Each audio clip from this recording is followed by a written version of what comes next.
Matata Ponyo condamné, Tokoye Bango émission Lelo. Joseph Kabila, Kabange, Hippolyte Kanambe, Lelo va retraiter de Sénaï.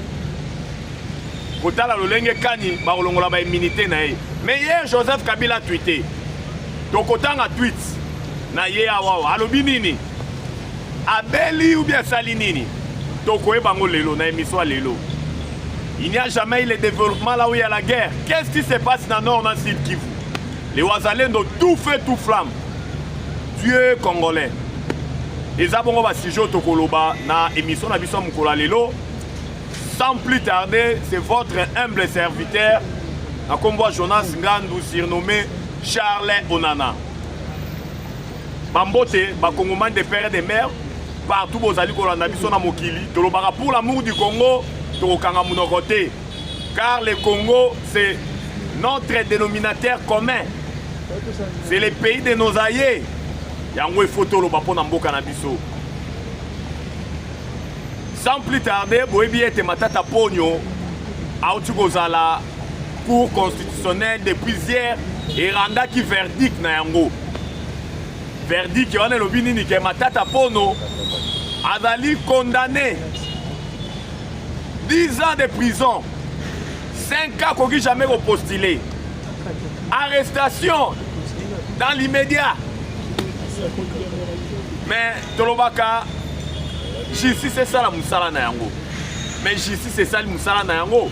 Parce que Bible lobby, la justice élève une nation. Projet Bukangalonzo, un projet bénéfique pour réduire tant soit peu.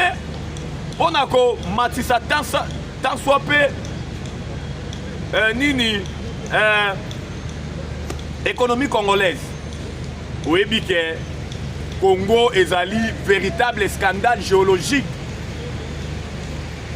Tolobela kaka économie à minéraux, on a la beng on a économie tolobaka. Nous avons une économie monoproductrice. Nos regards sont basés, sont centrés par les minéraux.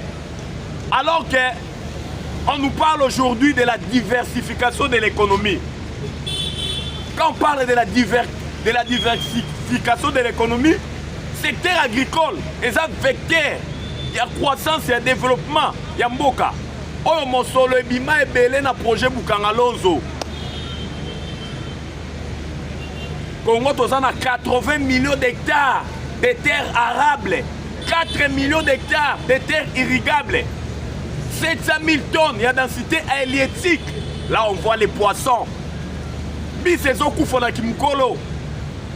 80 millions d'hectares, Mabelo na nous balonité. Mais tous autres sont Mamasangou na Zambie. 4 millions d'hectares de terres irrigables, Mabelo les a bien arrosés. Autour de l'on a l'osso, vous voyez que l'osso ballon na rangoué sikoyo, Mabele Zalina Maï. Projet Bukangalon, c'est un projet bénéfique.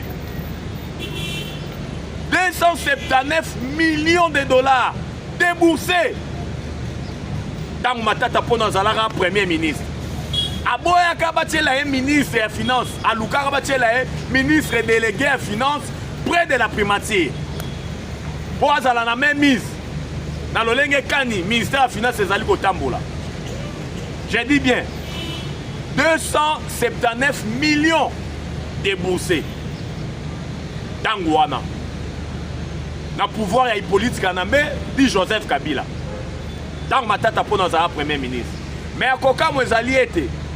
Na 279 millions de dollars, kaka 34 millions de écoutez le projet Bukangalose.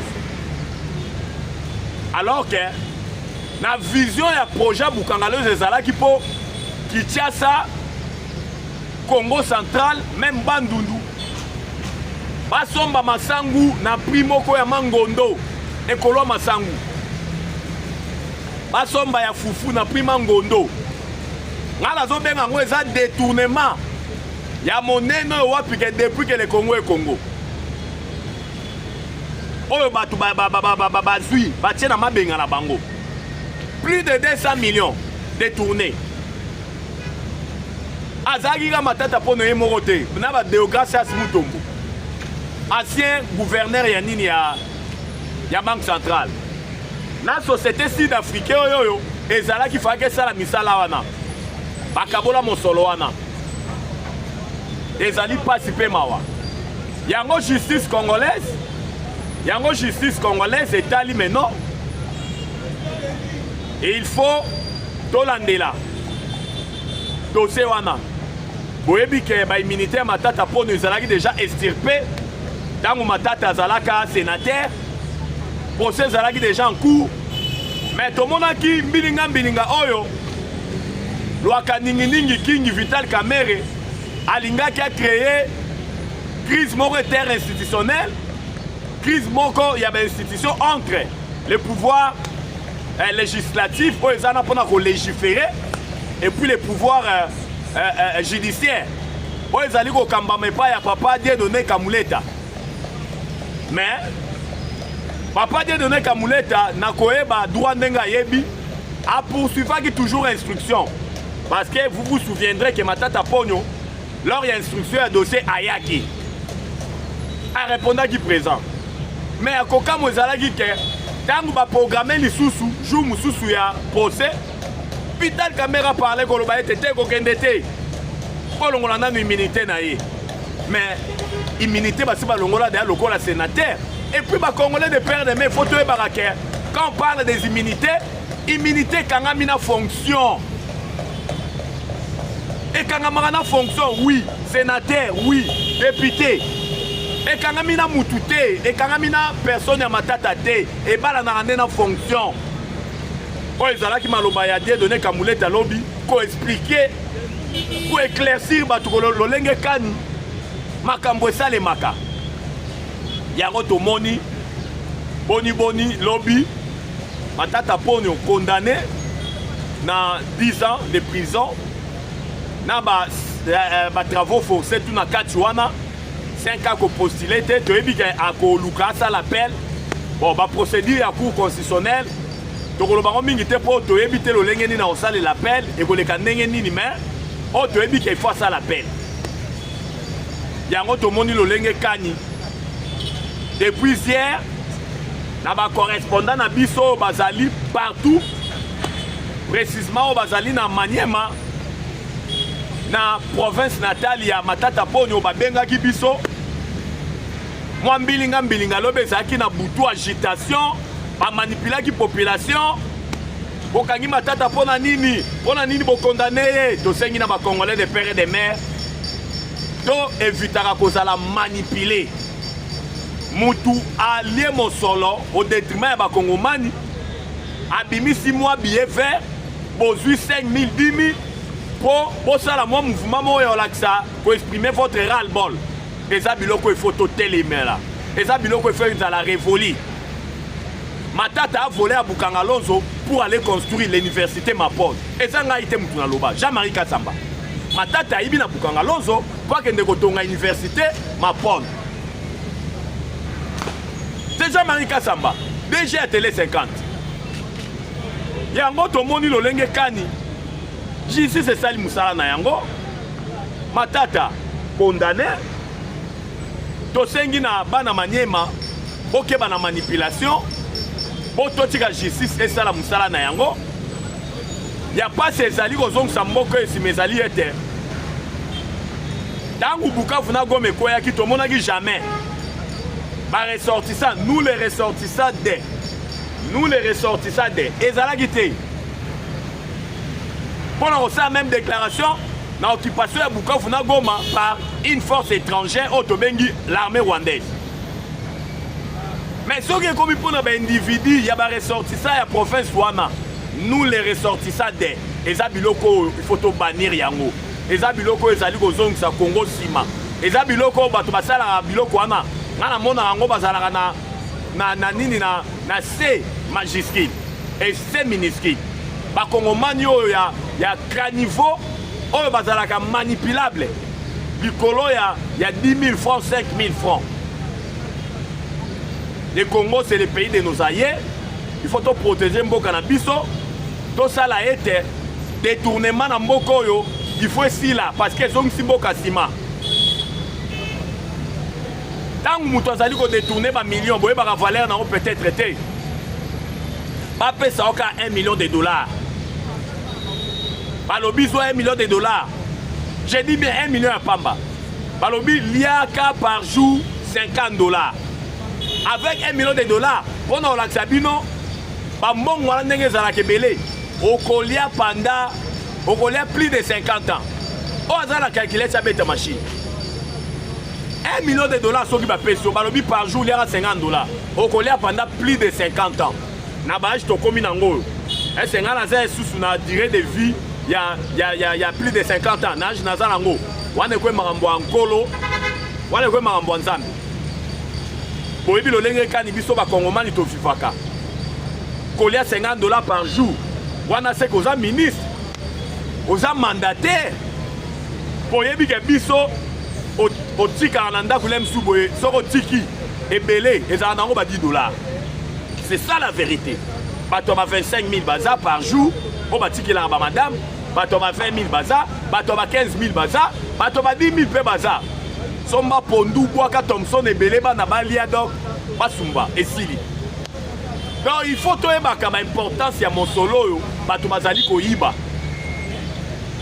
Yango to sengi na justice congolaise, to sengi na magistrat suprême Fachi Beton. Tia ba mesure drastique, ba mesure dissuasive, na ba détourner nyonso ya deniers publics. Oyoyo, mutu tango a détourné, boto tchata loi, s'il faut reprendre, to prendre na stade. Génération na mobimba, mutu moko ta travailler na administration publique, pour na ba détourner. To tia mibe komoko dissuasif, mibe komoko trop drastique. Pour na ko benga na ba velléité, il y a détournement, o et comment système na mboka na biso. Parce que le détournement au Congo c'est un système. Pas Congomani bo retourna mais pourquoi? Tango ya Joseph Kabila, to bande ko yoka ba détournement to yoka lelo te. Oh. Tango Joseph Kabila ezala ki réseau. Oh, il a détourné. Suis. Quand on parle d'un réseau, oh, il a détourné. Oh, il a lié. Oh, il a lié. Oh, il a lié. Bango tout va lié. Moutakolo bazate. Oh, mounoko elia kelo barate. Réseau. Et si l'IPEGA suit, va falsifier ma chiffre. C'est fini.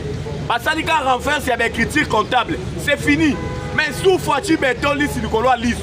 Ministre a détourné, directeur à cabinet Fundi. Parce qu'à Fundi, va travailler à Seba Fundi. Nous surtout étalés sur la place publique. Tout sur la place publique. Yango Zomo na lelo, sous Fachi Beton, détournement comme il y a ciel ouvert parce que bateau bazo dénoncer ça bateau baza tout autour, il y a détourné. C'est ça la différence entre les régimes Hippolyte Kanambe et Joseph Kabila, qui caractérisé par la gabegie financière. Oh, détournement comme qui monnaie courante. Mais avec Fachi Beton aujourd'hui, il y a une lueur d'espoir. Parce que notre pays est debout. Hollanda et même américain balobi. Détournement et maintenant c'est le matin où il y a Kabila. Et pas il y a Fachi à terre. Fachi à Kitisiango. Et ça n'est pas la guité. Là, ce sont les Américains. Allez leur poser la question. Ils vous le diront. Le Congo a repris sa place dans les concerts des nations sous Fachi Beton. Partout au Bazali Golobela, Congolais, les Congo, Congolais Bazali. C'est ça la différence avec les régimes précédents, il y a Hippolyte Kanambe. Là où on parlait du Congo, les Congolais n'étaient pas là. C'était des Rwandais, des Burundais, des Nilotiques. Batwa Keto, Batwa Zoua, peuple Milaï. Bangonde Vandego kozale sika ba Congolais. Ba books nyonso bangonde Vandego kozwa. Donc maintenant na dossier Hippolyte Kanambe et Joseph Kabila, tata mokonza mboko ya kalao ya kunda mboko. Boyebi ke Hippolyte Kanambe et Joseph Kabila. Lelo Sénat ekotala mena likambu na ye. Ekotala likambu na ye lolenge kani ya kolongola ba immunité na ye. Boyebi ete Hippolyte Kanambe dit Joseph Kabila, au moment où je vous parle, bazali ko informer biso kazali na mboka Afrique du Sud parce que lobby a twitaki. Kabila a tweeté. Pas Congolais Borotuna. Mais Azali sénateur à vie. Azali a ses chefs de l'État. Boni dossier na balingi ba memango na niveau ya nini ya Sénat pour balongo la immunité na alors que statut a ba chef de l'État et lobini. Mais qu'on répondre ba Congolais belé ba tunenga mituna. Otale la biso disposition nini na statut a ba chef de l'État lobby. Soki balingi ba yo ka na chef de l'État o aza yemoko Kabila. Il faut les deux chambres et se réunir dans le Congrès. Bobi Moussa statut sous le chef de l'État. Bon là que ça biso. Bon peut ça biso article. Joseph Kabila c'est un sénateur à vie. Oyo sénateur azana dextérité, azana amabilité, azana habileté, yako estirper immunité naïe. Et ça Sénat. Raison pour laquelle Bomoni la haute cour militaire, tant balakisi implication avérée à Joseph Kabila dans la déstabilisation à Congo. Je ne vous dirai pas adieu, mais je vous dirai à bientôt. Il a mis plusieurs pots de bananes dans Nzela ya Fachi Beton. Les Congolais comme qui royaume ya tata na ye, atana ke il faut na zonga. Mais tout le monde no lenge kani. Na koluka komisa Congo royaume ya tata na ye atali diplomatie agissante ya Fachi Beton lolenge kani Congo ezotombwama alobi na osasu na place te tika nasa la résurgence ya le M23 elamuka tika na la musaba mobondo objectif principal ya ba mobondo ezalaki komema bitumba na ville province ya Kinshasa. Mais maloba nyonso to wana tolobaka biso te batu toloba yango. Eric Kuba conseiller ya nanga oba estradaki ye muto aloba ye mutatanga kombo Joseph Kabila ba mobondo abango batu batanga ye justice militaire est allé obi mais non Joseph Kabila il faut justice militaire et yokai yango bomoni depuis hier, depuis le lundi, depuis avant-hier, Sénat a convoqué qui Joseph Kabila, na auditeur général, il y a haute cour militaire. Dans Sénat a convoqué, d'après les informations de notre possession, auditeur général, il y a haute cour militaire, Aya Kilobi, à se présenter Kilobi na Sénat. Joseph Kabila boye bien été na mboka te abima mboka na ndenge ya nkuku abima mboka oyo na ndenge ya kobatama po atala lolenge kanya ko déstabiliser mboka. Au moment où je vous parle, Joseph Kabila aza na Afrique du Sud azali kuna kosala ba démarche toujours lolenge kanya ko déstabiliser mboka mais akoka mwezali ete depuis hier Joseph Kabila a tweeté. Kabila lobby nini? Totanga bilo Kabila lobby. Kabila a tweeté lobby. Kabila lobby. Hier Kabila a tweeté. Tweet à Joseph Kabila, Kabila lobby. Je découvre avec amusement que pendant qu'on m'envoie une convocation publique, d'autres prennent la route de Johannesburg pour venir échanger discrètement. Quelle mise en scène grotesque. Qu'ils arrêtent le théâtre. Je ne suis pas un figurant dans leur naufrage. Joseph Kabila.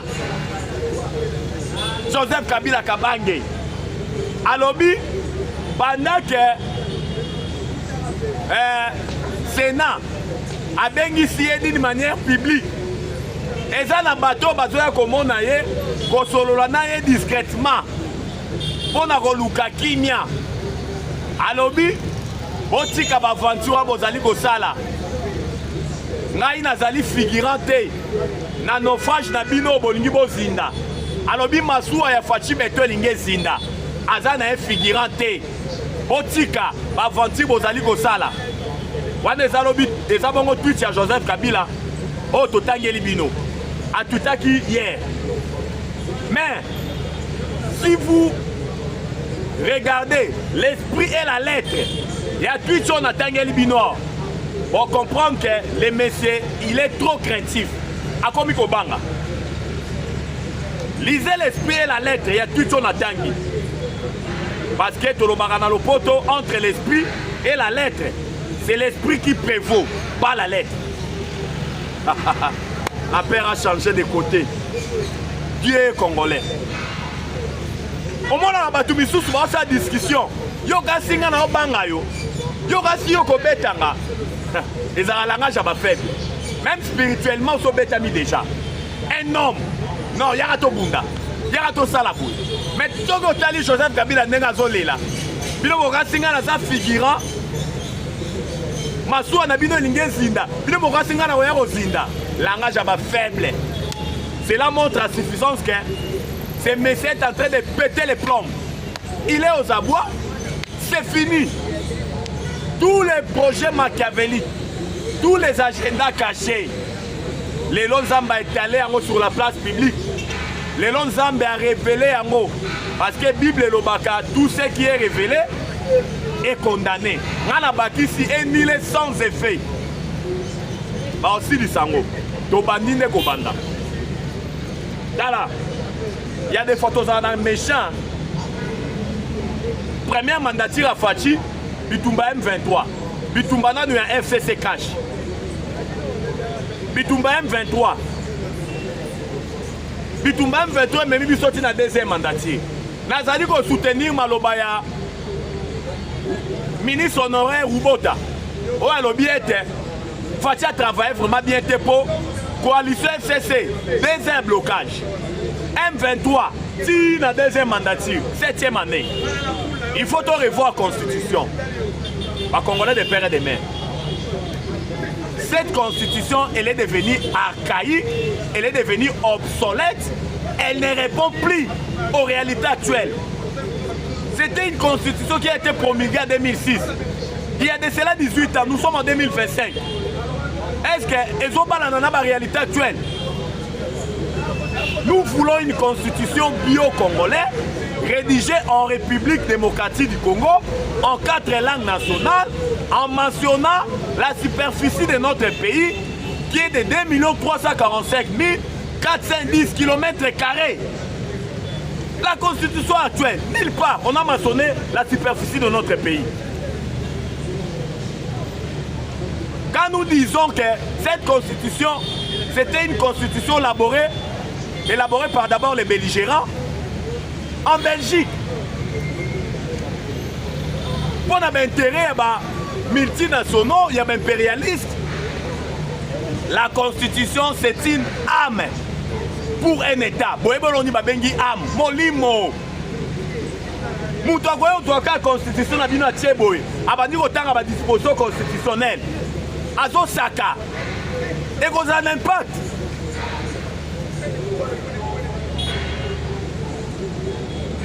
L'actuelle constitution, qu'il pleuve, qu'il neige, on doit la changer. Parce que l'actuelle constitution fait bon ménage avec la guerre de l'Est. Ça fait bon ménage. Il y a des dispositions constitutionnelles. Oh, comme on a la carte de la constitution, c'est... on ne comprend rien. Moi, je vais vous expliquer en côté. Raison pour laquelle l'actuelle constitution, si je autobus en côté, parce que nos regards étaient tournés vers la guerre de l'Est. Ça fait que tout le Bakayango, il n'y a jamais le développement là où il y a la guerre. Mais ces débats, il faut refaire dans la surface. Il y a un changement à la constitution. Même Fatia Tikali na une année.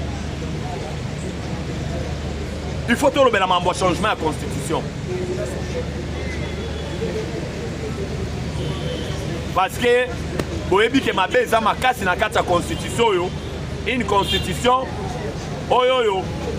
professeur Esamboualoba, rédigée en Belgique par 21 personnes, dont 3 Congolais seulement. contre 18 étrangers.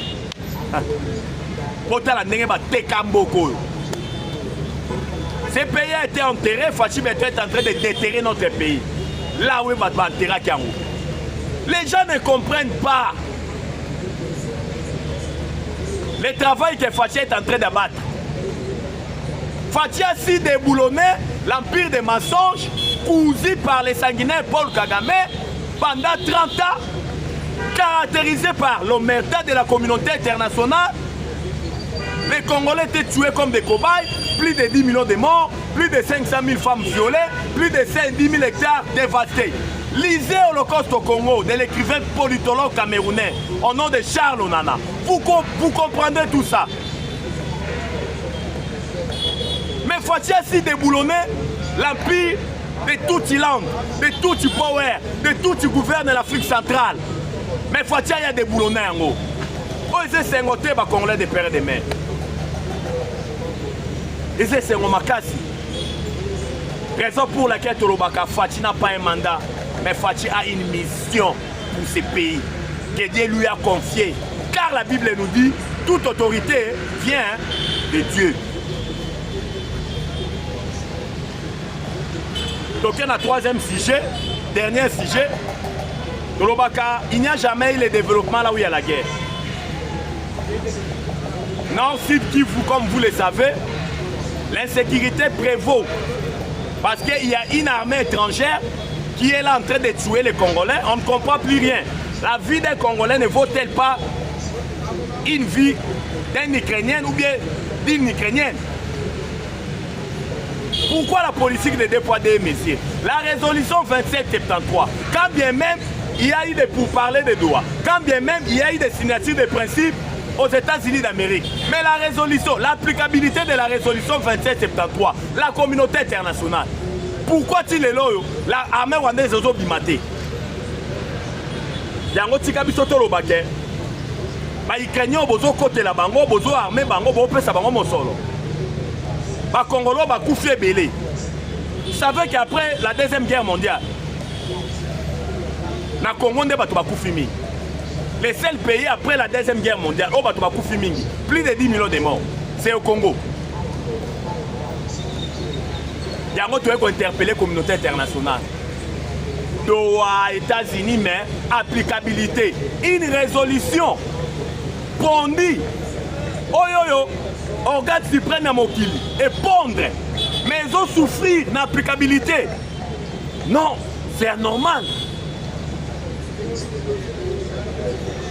Raison pour laquelle, pareil à Rwandais,